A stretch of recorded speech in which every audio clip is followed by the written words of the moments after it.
Olá, UPA! Estamos iniciando mais um domingo, onde hoje nós vamos falar sobre os aspectos individuais da dúvida, ou seja, aquelas características que existem em você, aquelas características da sua experiência, da sua visão de mundo, que afetam a forma como as suas dúvidas surgem. Então, primeiro, o texto da nossa lição de hoje fala sobre a incredulidade de Tomé. É o texto de João, capítulo 20, a partir do versículo 24, que diz o seguinte: Ora, Tomé, um dos 12, chamado Dídimo, 12 o quê? Os 12 apóstolos, não estava com eles quando veio Jesus. Disseram-lhe então os outros discípulos: Vimos o Senhor. Mas ele respondeu: Se eu não vir nas suas mãos o sinal dos cravos, e ali não puser o dedo, e não puser a mão no seu lado, de modo algum acreditarei. Passados 8 dias, estavam outra vez ali reunidos os seus discípulos, e Tomé com eles. Estando as portas trancadas, veio Jesus, pôs-se no meio e disse-lhes: Paz seja convosco. E logo disse a Tomé: Põe aqui o dedo e vê as minhas mãos. Chega também a mão e põe-a no meu lado. Não sejas incrédulo, mas crente. Respondeu-lhe Tomé: Senhor meu e Deus meu. Disse-lhe Jesus: Porque me viste e creste? Bem-aventurados os que não viram e creram. A gente geralmente faz um julgamento muito ruim de Tomé, porque ele acaba sendo conhecido como o discípulo incrédulo. Mas a gente esquece, primeiro, que a nossa situação não é muito diferente da de José. Muitas vezes a gente precisa ver para crer, muitas vezes a gente precisa da experiência pessoal que nos confirme a realidade do Evangelho, antes de que a gente creia de fato em Deus. Então a gente tem que ser um pouco misericordioso com Tomé, porque isso é ser misericordioso com a gente mesmo. Mas além disso, a gente esquece que os discípulos em geral não creram que Jesus tinha ressuscitado. As mulheres, Maria Madalena e outras mulheres que foram e viram que Jesus tinha ressuscitado, não foram cridas pelos discípulos, ou seja, elas falaram: olha, Jesus ressuscitou, e os discípulos não acreditaram, não botaram fé naquilo, mostrando que eles também tinham a mesma dúvida de Tomé, e só creram quando de fato viram Jesus. Então, essa perspectiva dos discípulos, ela tinha muito a ver com a forma como eles estavam esperando o Messias. Qual era a expectativa daquela época? A expectativa daquela época era de que viria um Messias, um prometido, um enviado de Deus, que ele ia reinstaurar o reino como o reino de Davi. Então o que os judeus daquela época estavam esperando? Estavam esperando alguém que fosse ser um grande líder político e militar, que ia conduzir o povo a vitórias milagrosas, que ia libertar o povo do domínio do Império Romano, e então, tendo feito isso, ia estabelecer de novo um reino grandioso, onde o nome de Israel seria exaltado, onde os sacrifícios seriam feitos de forma maravilhosa no templo, onde eles iam poder governar a própria terra prometida por Deus a eles. Então eles tinham essa expectativa. E por que eles tinham essa expectativa? Eles não estavam esperando um rei que na verdade fosse rei de um reino espiritual, de um reino que ainda não viria naquele momento, de um reino na terra que se estabeleceria depois de muito sofrimento dos cristãos, que é a vinda de Jesus, a sua segunda vinda, que nós esperamos. Então, como eles não tinham essa visão, como eles tinham uma visão somente de parte das Escrituras, porque eles ainda não tinham entendido o mistério da pessoa de Jesus Cristo, então eles ficavam nessa expectativa do rei militar. E por causa disso, quando Jesus morreu, foi uma grande decepção. Ora, vale lembrar que na semana em que Jesus morre, na mesma semana em que ele é crucificado, em que ele é açoitado, em que ele sofre tamanha vergonha e tamanha humilhação, na mesma semana, ele tinha entrado na cidade, sendo recebido com vivas. A multidão recebeu ele colocando folhas de palmeiras ao longo do seu caminho, como um rei entrando numa cidade conquistada. E na mesma semana, Jesus morre. Então os discípulos eles tinham essa visão do Jesus militar, do Jesus líder político, que não se cumpriu naquele momento. E por causa disso, eles estavam em dúvida de que Jesus pudesse ter ressuscitado. No final das contas, a dúvida deles era: será que Jesus era realmente o Cristo, o Messias prometido? Porque senão ele não teria morrido. Se ele fosse, ele não teria morrido. Era essa a dúvida deles. Então percebam que a visão que nós temos das coisas, a visão que nós temos do mundo, afeta as nossas esperanças e contribui para as nossas dúvidas. Então, dentro disso, eu quero que a gente considere algumas coisas. E essas coisas são importantes. A gente falou sobre como existe, de fato, uma verdade. Existe uma verdade real nesse mundo. Existe uma única verdade que a gente pode conhecer. Nós cremos nisso. Todos nós cremos em alguma verdade absoluta. Mesmo o mais relativista de nós, em algum momento ele toma alguma decisão baseada em uma verdade que ele crê ser incontestável. Então, dentro disso, a gente precisa entender que, apesar de nós crermos que há uma verdade absoluta, nós somos limitados na nossa capacidade de conhecer essa verdade. 2 exemplos disso surgem. O primeiro é o exemplo relativista. Então a ideia é o seguinte, olha, imagina que exista um elefante e existam cegos que querem saber como é o elefante. Né? E aí eles são levados e cada um toca uma parte do elefante. Tem um que pega a tromba do elefante, então imagina que o elefante é uma cobra. Tem outro que pega a orelha do elefante, imagina que ela é como se fosse um pássaro. Tem outro que pega a perna do elefante, imagina que o elefante seja um monstro gigantesco, uma espécie de árvore, alguma coisa do tipo. Então, essa é uma visão que diz o seguinte, olha, então porque nós somos cegos para o mundo, porque nós somos limitados, nós não temos como conhecer a verdade. Só que isso é uma forma impossível de viver.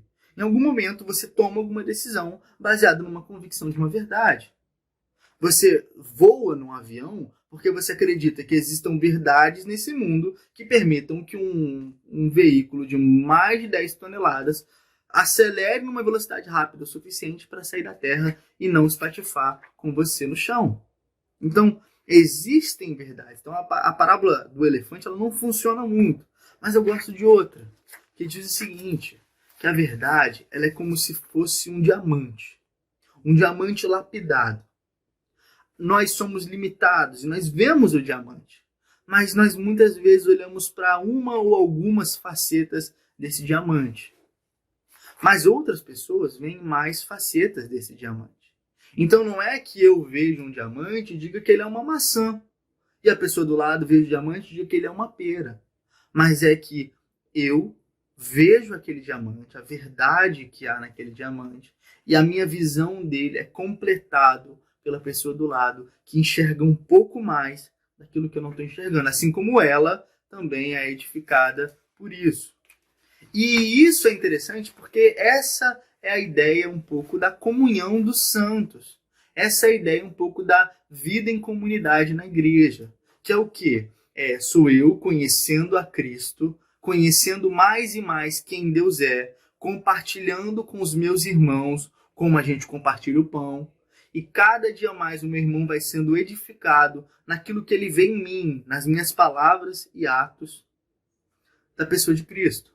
Assim como eu, que não enxergo totalmente isso, totalmente a pessoa de Cristo, cada dia mais eu vou sendo edificado e construído pela visão que o meu irmão tem de Cristo, como a história do diamante.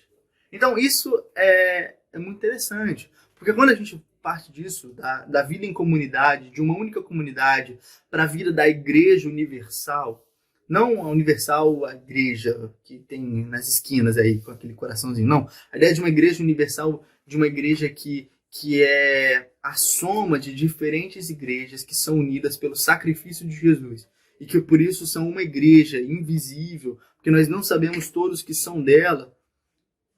Essa igreja universal, ela se manifesta com muitas formas. Nós temos os presbiterianos, nós temos os batistas, nós temos congregações que se envolvem mais com a cultura, nós temos congregações que se envolvem menos com a cultura, cada uma com uma visão, com uma ênfase diferente em um aspecto da vida cristã.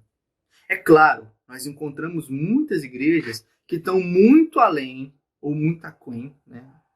Muito antes, de uma visão correta do que é ser cristão.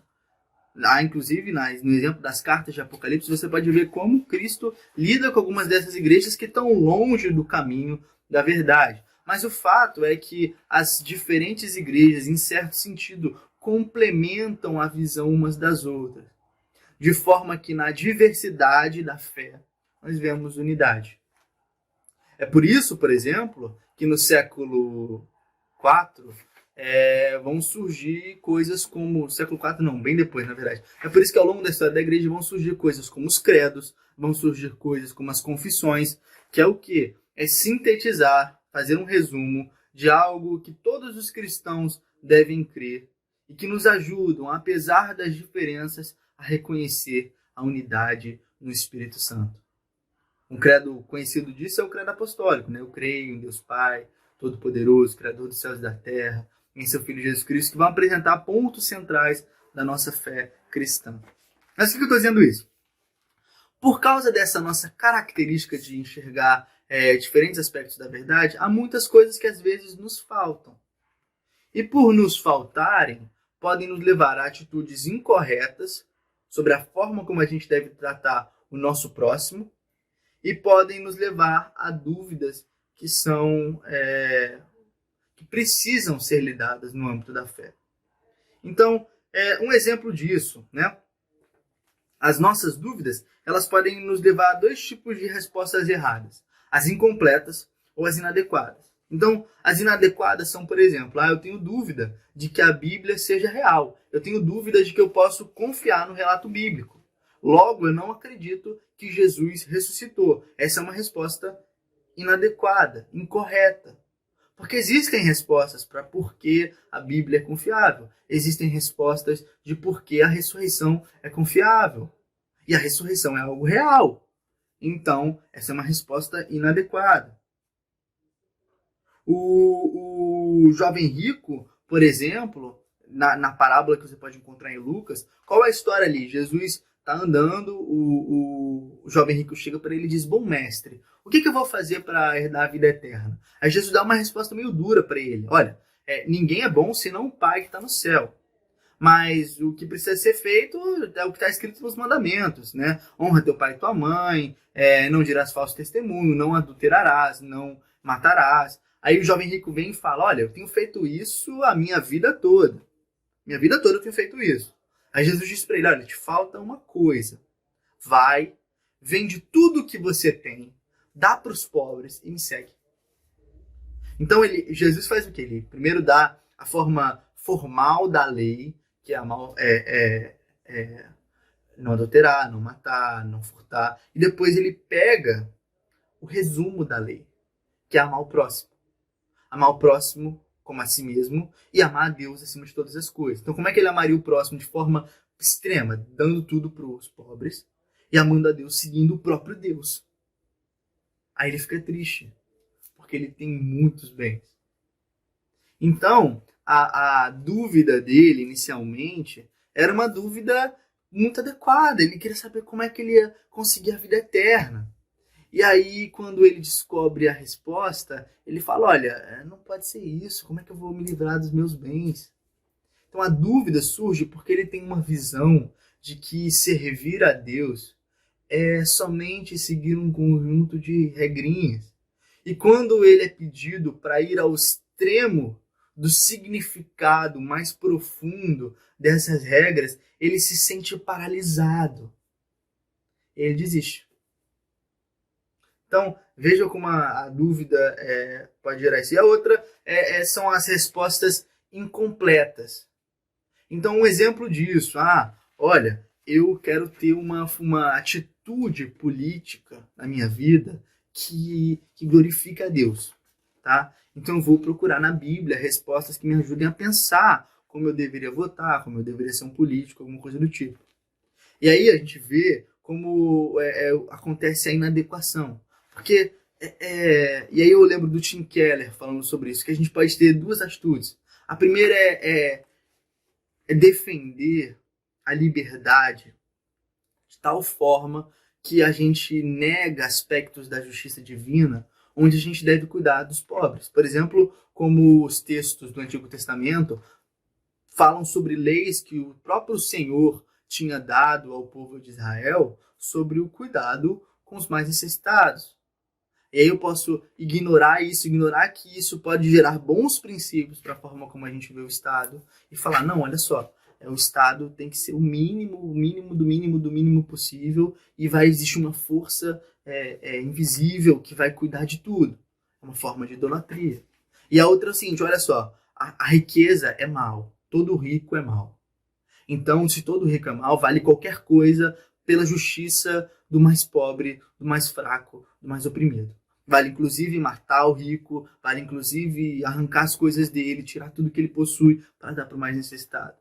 Então eu parto de respostas incompletas, onde eu ignoro que existem princípios sobre o cuidado com os pobres, onde eu ignoro que existem princípios sobre o direito das pessoas de terem riquezas, e eu parto para os extremos. E aí tem muita gente nas igrejas, na nossa comunidade de fé, que acaba se afastando uns dos outros, porque acredita que a sua visão limitada desse aspecto que não é essencial na fé é super importante.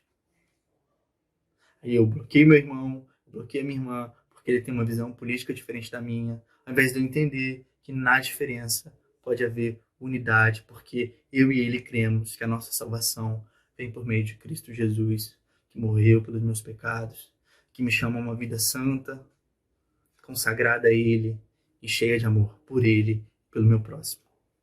Então, por que eu estou dizendo isso? Voltando para a nossa historinha do início, de que os discípulos tinham uma visão limitada de Jesus e por causa dessa visão limitada,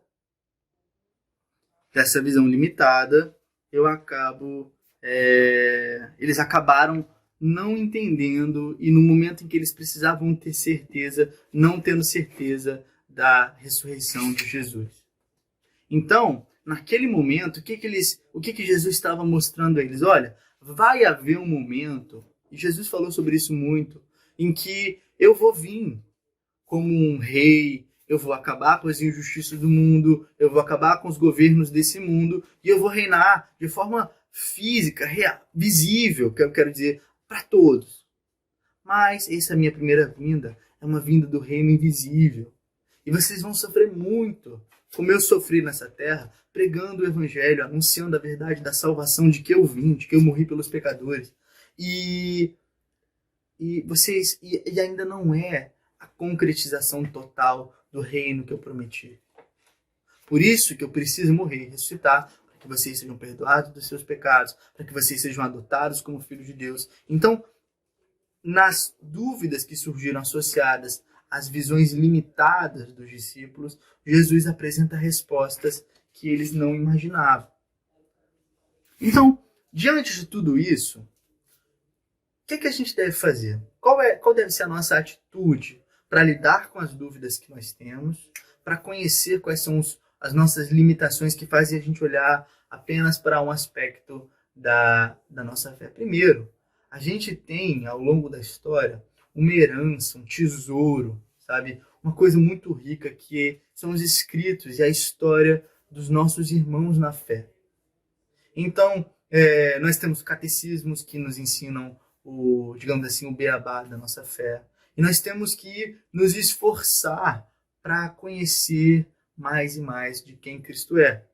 A nossa lição, por exemplo, sugere o uso do catecismo maior ou do catecismo breve, para que a gente possa, tendo perguntas e respostas à nossa fé, conhecer mais e mais de quem Cristo é.